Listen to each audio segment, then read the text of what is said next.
Psoriasis, a skin condition that typically leads to scaly, inflamed areas on the elbows and knees, can come in several different forms.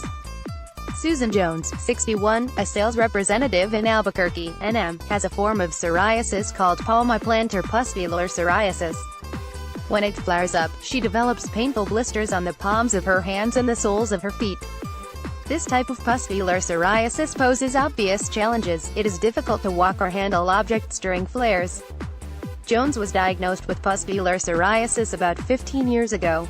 I had been scuba diving and had scraped my right hand on some coral, Jones recalls. Shortly after, blisters were growing on my palm. Jones saw several doctors, but no one knew what it was. One doctor wrongly theorized that the blisters might have resulted from contact with toxins released by the coral. Sometime later, Jones found a few photos of people with pustular psoriasis on the internet. That's when she realized that her symptoms might be due to this rare form of the disease. By then, blisters had spread to the heel of her right foot and she couldn't walk. A new doctor confirmed that she had pustular psoriasis. Soon after, she lost her job and her health insurance, and could not get psoriasis medication. This was an extremely difficult time for her. Dealing with a pustular psoriasis diagnosis, Jones recalls that her reaction to being diagnosed with pustular psoriasis was actually relief. I was glad to find out what it was, but not glad to learn that it's a very difficult form of psoriasis to treat. In particular, Jones was relieved to learn that pustular psoriasis wasn't an illness that could be transmitted to others. At one point before the diagnosis, she had even wondered if her condition was leprosy.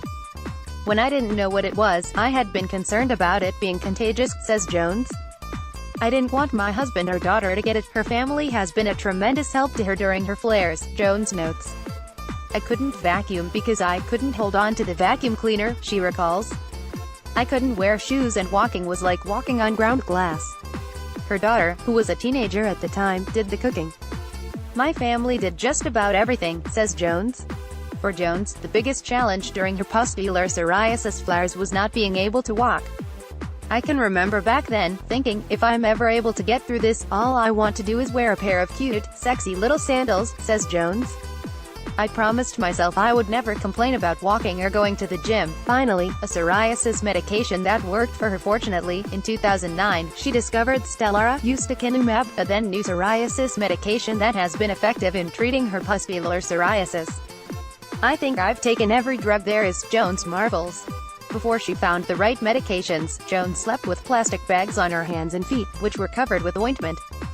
It helped manage my discomfort. Like many people with psoriasis, she and her doctor had to try a number of different medications until they found the psoriasis treatment that was best for her. Road to psoriasis symptom management has not been an easy one for Jones, and this last stop was just as bumpy. My insurance company wasn't going to pay for the medication I needed, she remembers. At a whopping $5,000 for each injection, which patients get every 3 months, Jones wasn't able to afford the psoriasis medication. With the help of another palmoplantar pustular psoriasis patient she met online through a National Psoriasis Foundation website forum, she got the insurance company to pay for her psoriasis treatments. Jones is happy to report that she's been free and clear for almost 3 years now. And those sexy sandals? I've worn them, and with red toenail polish, she says triumphantly. Daily care for palmoplantar pustular psoriasis to maintain her overall health and to further offset pustular psoriasis symptoms, Jones tries to minimize stress. I think stress is a real big part of it, she says. She makes an effort to do activities she really enjoys. I garden all the time, and I just started to raise chickens. Jones also tries to exercise when she can. I can't always work out even though it helps. When it hurt to walk, I could use a stair climber. I used that except when it was really bad. In addition, Jones takes vitamins, including a multivitamin and a fish oil supplement, which she believes is good for the skin. I also use Aquaphor and Vaseline to keep my skin moisturized, says Jones. I've tried things like a gluten-free diet, but it had no effect. I even tried sticking my feet in Clorox, which I read about somewhere. And I've tried Dead Sea salt. Nothing worked until I got on the right medication. What Jones wishes people knew about palmoplantar pustular psoriasis. Jones hopes that one day there will be more research conducted on her particular form of pustular psoriasis. Things that work for plaque psoriasis don't necessarily work for palmoplantar pustular psoriasis, she says. If the research benefits us, it's a coincidence. Jones also wishes that people knew more about the disease. People who are not knowledgeable think